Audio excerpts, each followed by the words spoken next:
হযরত জিবরিল আলাইহিস সালাম বাইতুল মুকদ্দাসের গেটের কাছাকাছি একটা পাথর, সেই পাথরে আঙ্গুল দিয়ে গুঁতো দিলেন, পাথরটা ছিদ্র হয়ে গেল। বোরাকের রশি সেই পাথরের ছিদ্রের মধ্যে ঢুকিয়ে বোরাকটাকে বাঁধলেন।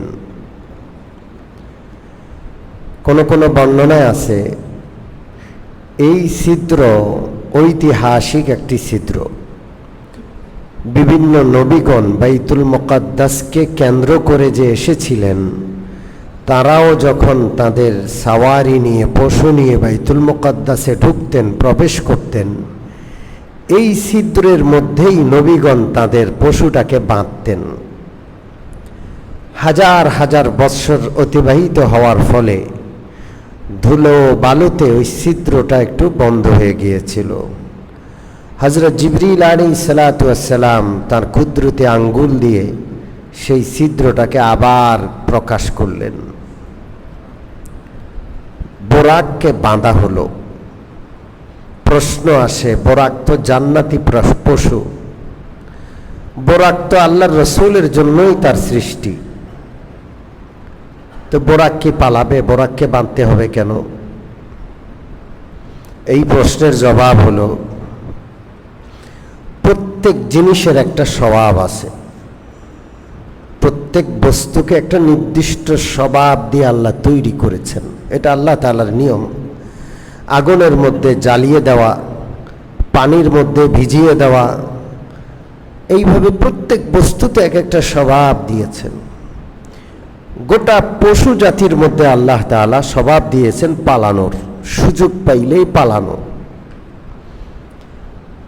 তো এই বোরাক যেহেতু আল্লাহর সৃষ্টি, একটা পশু, তো আল্লাহর সাধারণ নিয়ম অনুযায়ী এই পশুর গলায়ও একটা দড়ি ছিল, এবং সেই সাধারণ নিয়ম অনুযায়ী হযরত জিবরিল সেই দড়িটাকে একটা পাথরের ছিদ্রের সাথে বাঁধলেন। আল্লাহর হাবিব সাল্লাল্লাহু আলাইহি ওয়াসাল্লাম ঐতিহাসিক বাইতুল মুকদ্দাস মসজিদে প্রবেশ করলেন। 2 রাকাত তাহিয়াতুল মসজিদ নামাজ আদায় করলেন। আল্লাহর হাবিব তাকিয়ে দেখলেন বাইতুল মুকদ্দাসে তিল ধারণের ঠাঁই নাই, গোটা মসজিদ মুসল্লি দিয়ে ভরপুর। জিবরিলকে জিজ্ঞেস করলেন, জিবরিল, এই মুসল্লিরা কারা? হযরত জিবরিল আলাইহিস সালাতু ওয়াস সালাম বললেন, ওগো আল্লাহর নবীজি, আপনি হইলেন সাইয়্যিদুল মুরসালিন, সমস্ত নবীগণের সর্দার। আজকে আপনার সম্মানে আল্লাহ তাআলার সকল নবী বাইতুল মুকদ্দাসে রূহানীভাবে উপস্থিত হয়েছেন। এমন কোন নবী নাই যিনি আজকে এই মজলিসে উপস্থিত হননি। রূহানী জগৎ থেকে আল্লাহ তাআলা কুদরতিভাবে সমস্ত নবীগণকে বাইতুল মুকদ্দাসে উপস্থিত করলেন। সবাই কাতার বদ্ধি হয়ে বসে আছেন। আজান হলো, ইকামত হলো, ইমামতের মুসল্লাটা ফাঁকা, সবাই ইমামের অপেক্ষায় আছে, কে যেন ইমাম হবে। হযরত জিবরিল আলাইহিস সালাতু ওয়াস সালাম প্রিয় নবীর হাত ধরে টেনে ইমামতের মুসল্লায় দাঁড় করিয়ে দিলেন।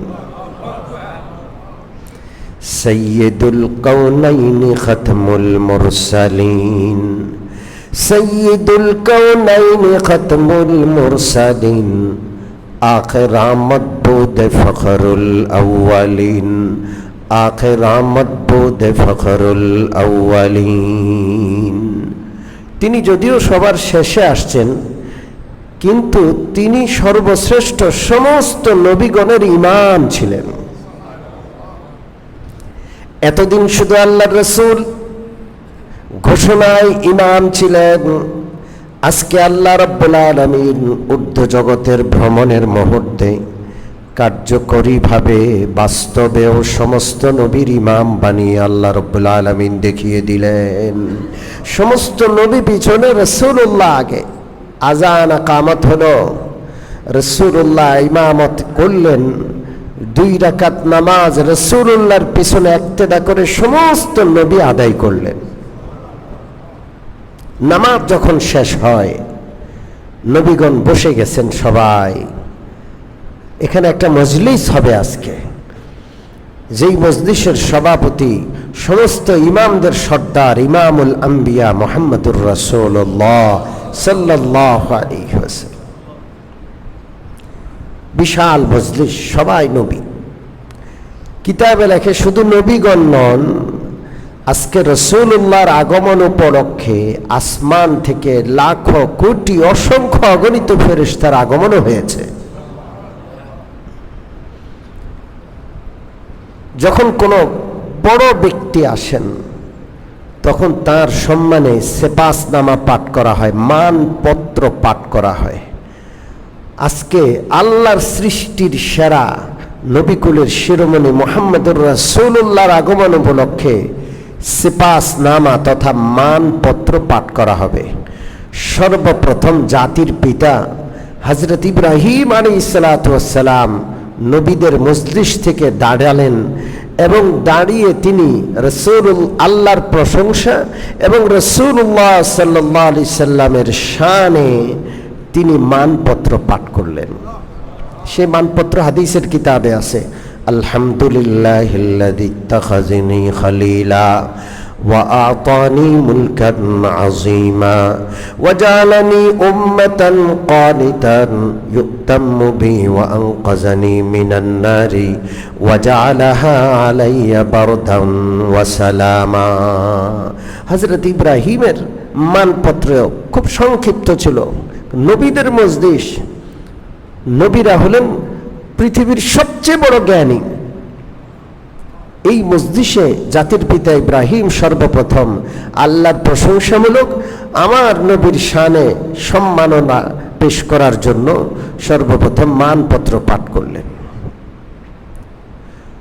হযরত ইব্রাহিমের মানপত্র পাঠ শেষ হওয়ার পর হযরত মূসা আলাইহিস সালাম, হযরত মূসা কালিমুল্লাহ, তিনি দাঁড়ালেন এবং তিনিও আল্লাহ রাব্বুল আলামিনের প্রশংসা করে এরপরে প্রিয় নবী মুহাম্মদুর রাসূলুল্লাহ সাল্লাল্লাহু আলাইহি ওয়াসাল্লামের শানে মানপত্র পাঠ করলেন। এই মানপত্রটাও আছে, বরকতের জন্য আমি পড়ে দিচ্ছি। আলহামদুলিল্লাহিল্লাযী কাল্লামানি তাকলিমা ওয়া জাআলা হালাকা আলি ফিরআউনা ওয়া নাজাতা বানি ইসরাঈল আলা ইয়াদি ওয়া জাআলা মিন উম্মতি কওমান ইয়াহদুনা বিল হাক্কি ওয়া বিহি ইয়াদিলুন। সংক্ষিপ্ত মানপত্র পাঠ করায় তিনিও বসে গেলেন। এরপর জলিলুল কদর নবী হযরত দাউদ আলাইহিস সালাম দাঁড়ালেন, তিনি মানপত্র পাঠ করলেন। গোটা বিশ্বে শাসনকারী একচ্ছত্র বাদশাহ হযরত সুলাইমান আলাইহিস সালাতু ওয়াস সালাম দাঁড়ালেন, তিনি রাসূলুল্লাহর শানে মানপত্র পাঠ করলেন। সর্বশেষ হযরত ঈসা আলাইহিস সালাতু ওয়াস সালাম দাঁড়ালেন, তিনি মানপত্র পাঠ করলেন। গোটা নবীদের পক্ষ থেকে 5 জন নবী মানপত্র পাঠ করার পর সভাপতির ভাষণের পালা আসলো। স্বয়ং মুহাম্মদুর রাসূলুল্লাহ সাল্লাল্লাহু আলাইহি ওয়াসাল্লাম নবীদের সে ঐতিহাসিক রূহানি মজলিসে বাইতুল মুকদ্দাসে তিনি ঐতিহাসিক ভাষণ দান করলেন। সুবহানাল্লাহ, আল্লাহু আকবার। আল্লাহর রাসূলের ভাষণটা আমি পড়ে শোনাচ্ছি।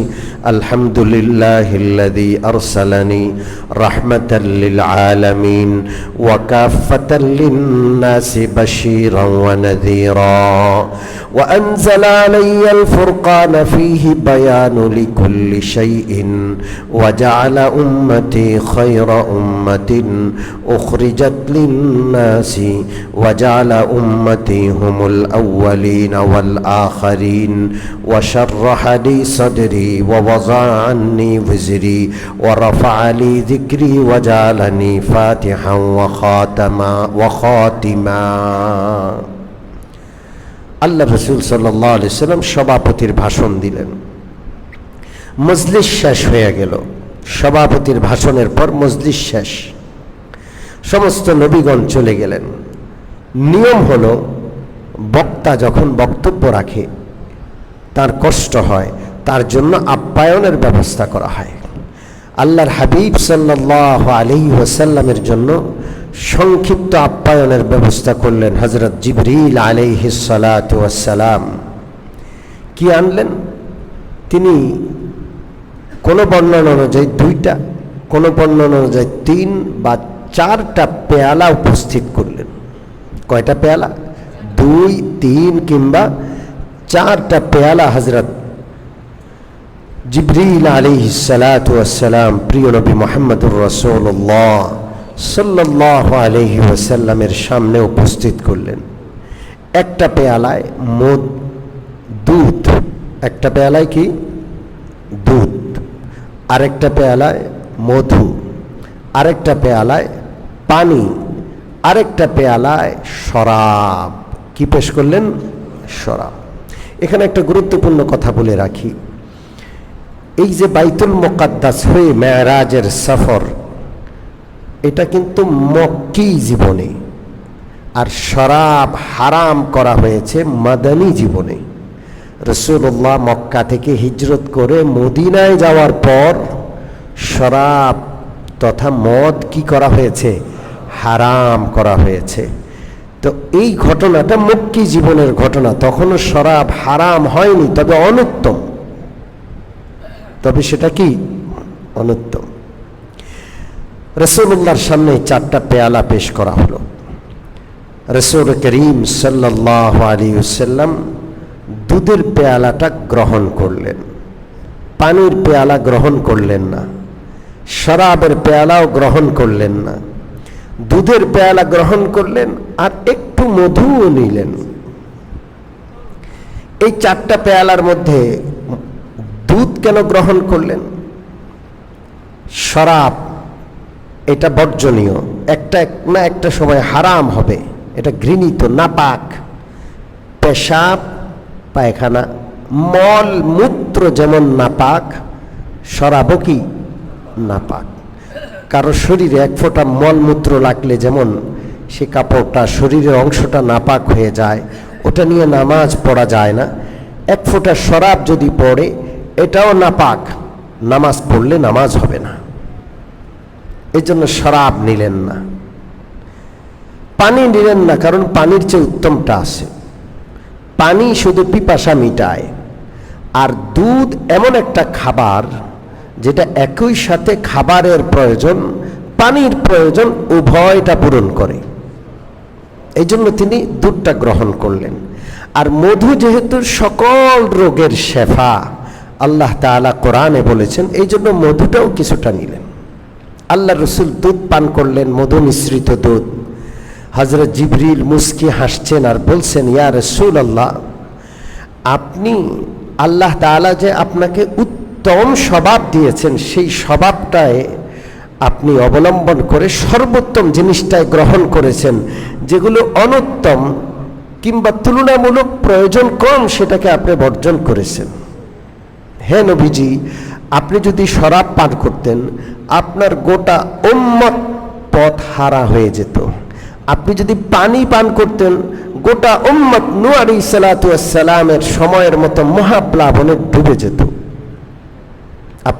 আপনাকে আল্লাহ উত্তম স্বভাব দিয়েছেন, সে উত্তম স্বভাবের মাধ্যমে হুদিতা, আপনি সর্বোত্তমটাই গ্রহণ করে তৌফিক লাভ করেছেন। সুবহানাল্লাহ। বাইতুল মুকাদ্দাসের পর্ব মোটামুটি শেষ। এখন ঊর্ধ্ব জগতে ভ্রমণের পালা। বোরাক বাঁধা আছে। ঊর্ধ্ব জগতে ভ্রমণের জন্য প্রিয় নবী মুহাম্মদুর রাসূলুল্লাহ সাল্লাল্লাহু আলাইহি ওয়াসাল্লামের সামনে রফ উপস্থিত করা হয়েছে। কি নাম? এমন একটা বাহন, এই বাহনটার নাম কি? রফ। এটা জান্নাতি বাহন। আল্লাহ তাআলা যদি আমাদেরকে জান্নাতে নেন, আমরাও ইনশাআল্লাহ রফে আরোহণ করব। পবিত্র কোরআনে রফের আলোচনা আছে। আল্লাহ রসুলের সামনে রফ আনা হলো। আল্লাহ রসুল সাল্লাল্লাহু আলাইহি সাল্লাম বলেন, রফ এত সুন্দর একটা বাহন, জীবনে কোনোদিন এত সুন্দর বাহন দেখি নাই। রাসূলুল্লাহ সাল্লাল্লাহু আলাইহি ওয়াসাল্লাম রফে আরোহণ করলেন, কিছুটা সিঁড়ির মতো, মিম্বরের সিঁড়ির কাছাকাছি, আরো আরামদায়ক। রাসূলুল্লাহ সাল্লাল্লাহু আলাইহি ওয়াসাল্লাম সেখানে আরোহণ করলেন। ডান পাশে হযরত জিবরিল, বাম পাশে হযরত মিকাইল, চতুর্পাশে লক্ষ কোটি অগণিত আল্লাহর রহমতের ফেরেশতা আমার রসুলকে সাদর সম্ভাষণ জানিয়ে রসুল্লাহর সম্মানে তারা রসুল্লাহর সাথে রওনা করে ঊর্ধ্ব জগতের উদ্দেশ্যে চলা শুরু করে দিলেন। এখন গন্তব্য ঊর্ধ্ব জগৎ। এখানে একটা ঘটনা হলো, আল্লাহ রসুল যেই মাত্র রওনা করলেন, সাথে সাথে এমন একটা জান্নাতি সুবাস রসুল্লাহর নাকে লাগলো, আল্লাহ রসুল সাথে সাথেই মোহিত হয়ে গেলেন। জিবরিলকে জিজ্ঞেস করলেন, জিবরিল, আমরা কি জান্নাতে চলে আসছি? বলে যে না ইয়া রাসূলুল্লাহ। আল্লাহ রসুল জিজ্ঞেস করলেন, তাহলে এই জান্নাতি সুবাসটা কোত্থেকে আসলো? হযরত জিবরিল বললেন, ইয়া রাসূলুল্লাহ, এর একটা ইতিহাস আছে। বাইতুল মুকাদ্দাস থেকে খুব নিকটেই একটা কবর আছে, সেই কবর থেকে আল্লাহ তাআলা এই সুবাস আপনার নাকে পৌঁছে দিয়েছেন। ওই কবরটা কার? কবরওয়ালার ইতিহাস কি? একজন নারীর কবর, নাম হলো মা তিশা। কি নাম? মা তিশা। এই নারী ফেরাউনের দাসী ছিলেন। কার দাসী? দুষ্ট জালেম ফেরাউনের দাসী ছিল মা তিশা। হযরত নূহ আলাইহিস সালাতু ওয়াস সালাম ফেরাউনের ঘরে লালিত পালিত হচ্ছেন। সবাই মূসাকে আদর করে, কিন্তু মূসা কি জিনিস, মূসার চেহারার মধ্যে কি নূর বিরাজ করে অনেকেই বুঝে না। মা তিশা কাজের মানুষ, বান্দি, দাসী, ছোট্ট ছোট্ট কাজ করে, কিন্তু মা তিশার অন্তর্দৃষ্টি ছিল। হযরত মূসাকে ছোটবেলা থেকে অনেক আদর করতেন। হযরত মূসার চেহারার মধ্যে ভবিষ্যতের নূরে নবুয়ত তিনি যেন দেখতেন। হযরত মূসা আলাইহিস সালাম যখন নবুয়ত লাভ করলেন, আসিয়া যখন মুসলমান হলো, এর অল্প সময়ের ব্যবধানে মা তিশাও হযরত মূসার হাতে হাত দিয়ে মুসলমান হয়ে গেলেন, কিন্তু ইসলামকে গোপন রাখলেন। উপায় নাই, ফেরাউনের ঘরে মা তিশা। ফেরাউন নিজেকে প্রভু বলে দাবি করে, তার ঘরে আরেক প্রভুকে মানলে তার দুশমন মূসা আলাইহিস সালাতু ওয়াস সালামের দাওয়াত কবুল করলে নিস্তার নাই। এই জন্য মা তিশা তার ঈমানের বিষয়টা গোপন রাখলেন। ঈমান একটা ভালোবাসার জিনিস, মোহাব্বতের জিনিস, বান্দার সাথে মালিকের সাথে মোহাব্বত। আল্লাহু আকবার। আমরা তো জন্মগতভাবে মুসলমান, এই জন্য ইসলামের কদর বুঝি না, ইসলামের কদর আমরা বুঝি না। যারা অনেক কষ্ট করে মুসলমান হয় তারা ইসলামের কদর বোঝে। আমি যেখানে জুমা পড়াই, অনেকে আলহামদুলিল্লাহ এসে এসে মুসলমান হয়েছে আমার কাছে। একজন নও মুসলিম আছে যে এখনো তার ঘরেই থাকে, তার পরিবারের সাথেই থাকে, সে যে মুসলমান এখনো সে সেটাকে ফাঁস করে নাই। জুমার নামাজ পড়ার জন্য প্রতি জুমায় আমার মসজিদে চলে আসে, জুমার পরে আমার সাথে সাক্ষাৎ করে, সে ঘরে থাকে, জুমার নামাজটা মসজিদে এসে পড়ে, বাকি নামাজগুলো লুকিয়ে পুকিয়ে কখনো সময় মতো পড়ে, কখনো সময় মতো পড়তে পারে না। তার ইসলাম তার কাছে এত প্রিয় যে দুনিয়া একদিকে, ইসলাম আরেকদিকে। তো সেখানে আসে কেন? আসে তার ভাই, তার বোন, তার পরিবারের লোকদেরকে আস্তে আস্তে বোঝানোর চেষ্টা করবে, কৌশল খুঁজছে। তো যারা কষ্ট করে মুসলমান হয় তাদের কাছে ইসলামের অনেক দাম। আজকে দুপুরবেলা একজন নও মুসলিমের সাথে দেখা হয়েছে। উনি আমাকে বলেন নাই উনি নও মুসলিম। উনি চলে যাওয়ার পর ওনার সাথী সঙ্গী অন্যরা আমাকে বলেছে যে ইনি নও মুসলিম, শার্ট প্যান্ট পরা, কিন্তু অন্যরা বলছে উনি পাক্কা ইমানদার, আমাদের চেয়ে ভালো ইমান। নামাজের সময় আসলে উনি অস্থির হয়ে যান, যতক্ষণ মসজিদে গিয়ে নামাজ না পড়বে অতক্ষণ জ্বালা থাকে, তার ভালো লাগে না। বাড়ি একসময় বরিশাল ছিল, তো বরিশাল ছেড়ে বিয়ে করছে সুনামগঞ্জ, সুনামগঞ্জের ঠিকানা দেয়, যেহেতু বরিশালে তার সম্পর্ক নাই। 18 থেকে 20 বার উমরা হজ করেছে, মুসলিম। রমজানে আল্লাহর ঘরে না গেলে ভালো লাগে না। তো মা তেশা মুসলমান হওয়ার পর ফেরাউনের ঘরে আছে, ইসলামকে গোপন রাখলেন। কিন্তু ইসলাম একটা মহাব্বত আর ভালোবাসার জিনিস, আল্লাহর সাথে বান্দার মহাব্বত, এটা বেশি দিন লুকায় রাখা যায় না।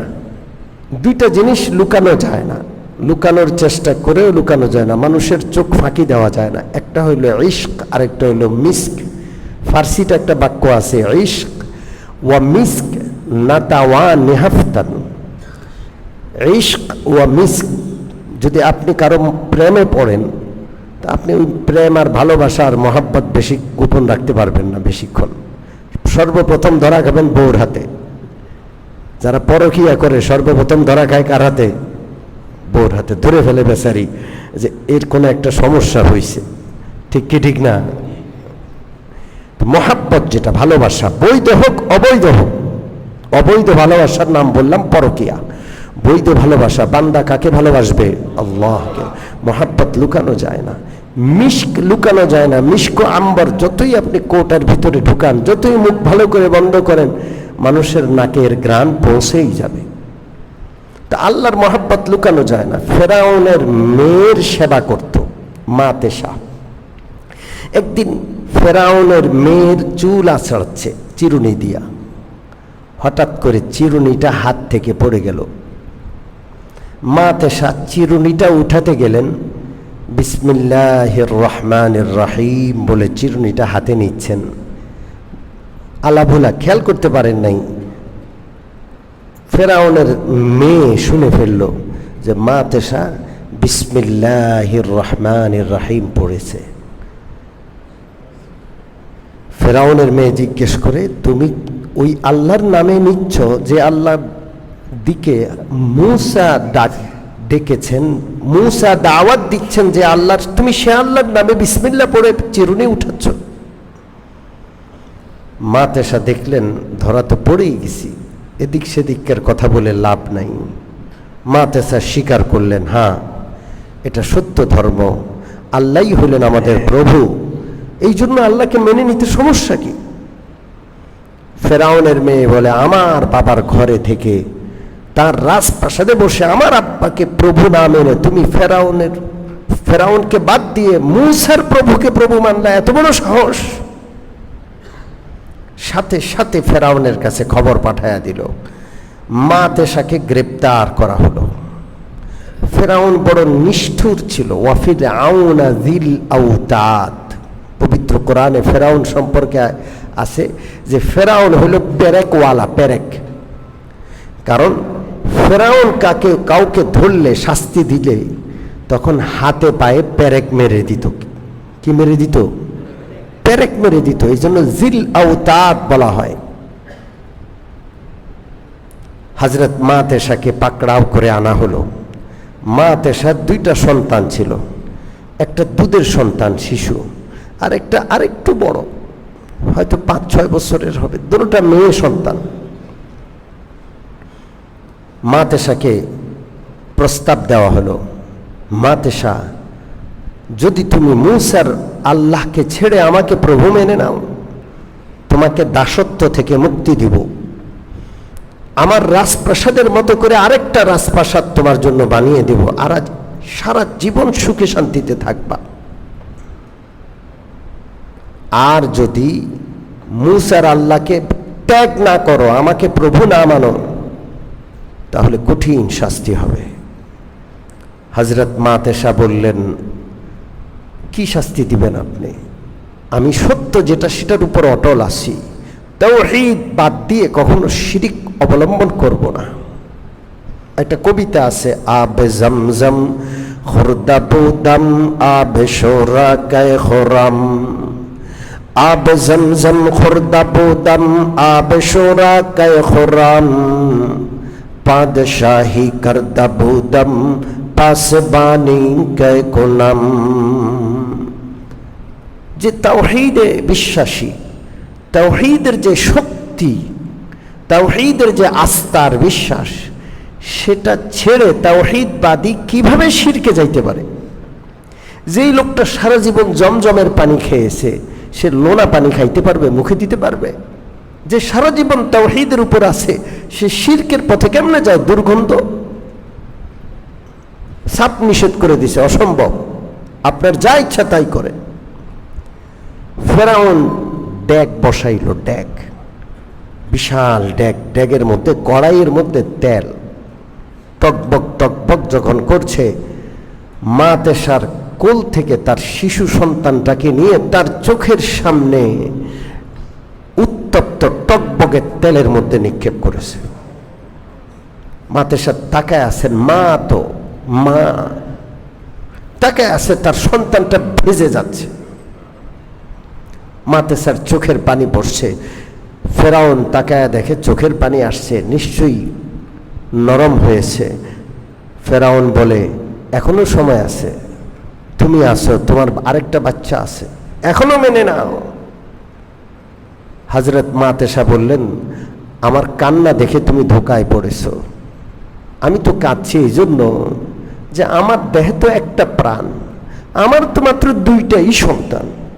আমার যদি অনেকগুলো সন্তান থাকতো আর আমার অনেকগুলো প্রাণ থাকতো, আমার এক একটা সন্তান আমার আল্লাহর নামে টকবকে তেলে ভাজা হইতো, আমার নিজের দেহটা টকবকে তেলে পড়ে বারবার বারবার ভাজা হইতো, অনেকগুলো প্রাণ, প্রত্যেকটা প্রাণ আল্লাহর জন্য বিসর্জন দিতে পারতাম, কত ভালো লাগতো।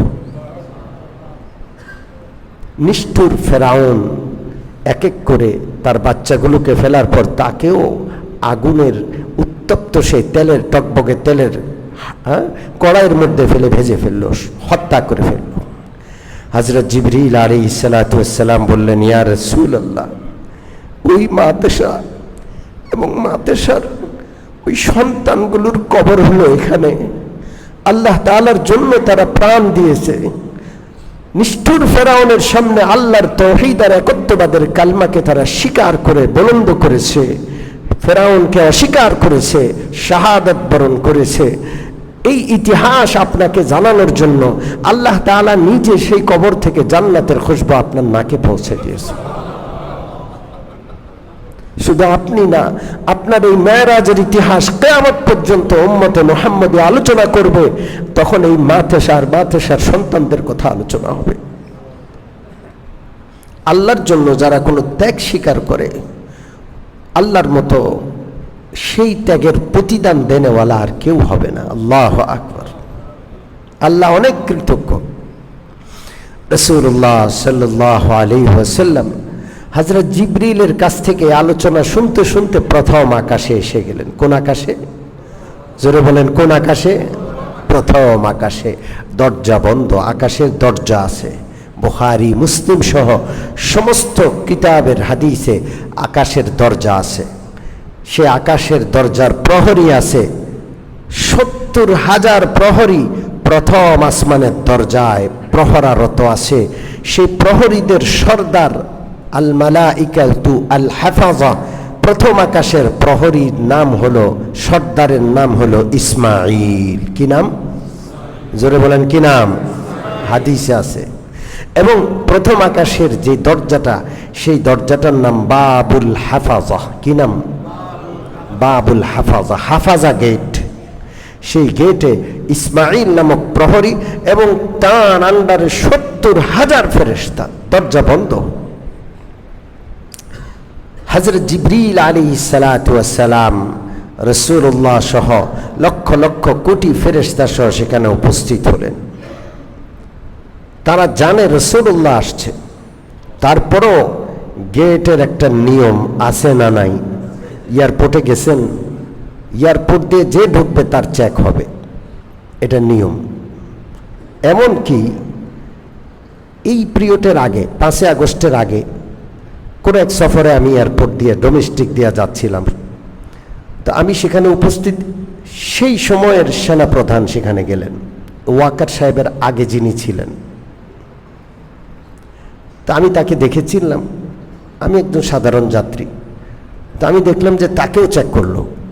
তিনিও সেনাপ্রধান, তার সাথে সেনা প্রটোকল আছে, ভিআইপি গেট দিয়ে তিনি প্রবেশ করছেন। তো আমি দেখলাম যে তিনিও সেই মেশিনটা পার হয়ে হাত তুলে দাঁড়ায় আছেন, এবং সাধারণ যেই আনসার সদস্যরা বডি চেক করে, যদিও স্যার স্যার স্যার স্যার বলছে, কিন্তু তারও বডিটা কি করলো, নিয়মতান্ত্রিক চেক করলো। তো আমি খুশি হইলাম যেন একটা নিয়ম কানুন আছে এয়ারপোর্টে। আল্লাহ রসুল সাল্লাল্লাহু আলাইহি ওয়াসাল্লাম হযরত জিবরিল, মিকাইল সহ লক্ষ লক্ষ কোটি কোটি ফেরেশতা নিয়ে গেছেন বহর। কিন্তু এরপরেও গেটে একটা জিজ্ঞাসাবাদ আছে, কে? হযরত জিবরিল বললেন, আমি জিবরিল। হাদিসে আছে, ওমান মাক, আপনার সাথে কারা আছেন? হযরত জিবরিল বললেন, মুহাম্মাদুর রাসূলুল্লাহ সাল্লাল্লাহু আলাইহি ওয়াসাল্লাম। ফেরেশতারা মারহাবা মারহাবা বলে আসমানের গেট খুলে দিলেন। সুবহানাল্লাহ। এই পর্যায়ে আমি বলি যে বিজ্ঞানীরা মহাশূন্যে গবেষণা করে কত গ্রহ, কত উপগ্রহ, কত কিছু আবিষ্কার করছে, এখনো মহাশূন্যের কোনো কুল কিনারা পায় নাই। এই সব মহাশূন্য প্রথম আকাশের নিচে। এখানে এই কথা বলতে চাই যে কিয়ামত পর্যন্ত বিজ্ঞানীরা গবেষণা করেও প্রথম আকাশ হয়তো পাবে না, পাইলেও প্রথম আকাশের অতিক্রম করে উপরে ওঠার সাধ্য তারা লাভ করতে পারবে না। কারণ গেট আছে। মেরাজের রাত্রে মুহাম্মদুর রাসূলুল্লাহ যাইতো, সেখানে কি হচ্ছে, পরিচয় জিজ্ঞাসা করা হচ্ছে। আর বিজ্ঞানীরা যতই গর্ব আর অহংকার করুক, আমরা তো বলবো পৃথিবীর সর্বপ্রথম নভোচারী হলেন মুহাম্মদুর রাসূলুল্লাহ সাল্লাল্লাহু আলাইহি ওয়াসাল্লাম। তিনি যে পর্যন্ত গেছেন, কিয়ামত পর্যন্ত বিজ্ঞানীরা সমস্ত গবেষণা চালিয়েও সেই পর্যন্ত যাইতে পারবে না। আল্লাহ রসুল সাল্লাল্লাহু আলাইহি সাল্লাম হযরত জিবরিল সহ ফেরেশতারা সহ প্রথম আকাশে উঠলেন। কোন আকাশে? প্রথম আকাশে। প্রথম আকাশে হযরত আদমের সাথে সাক্ষাৎ হলো। কার সাথে? আদমের সাথে আলাইহিস সালাতু ওয়াস সালাম।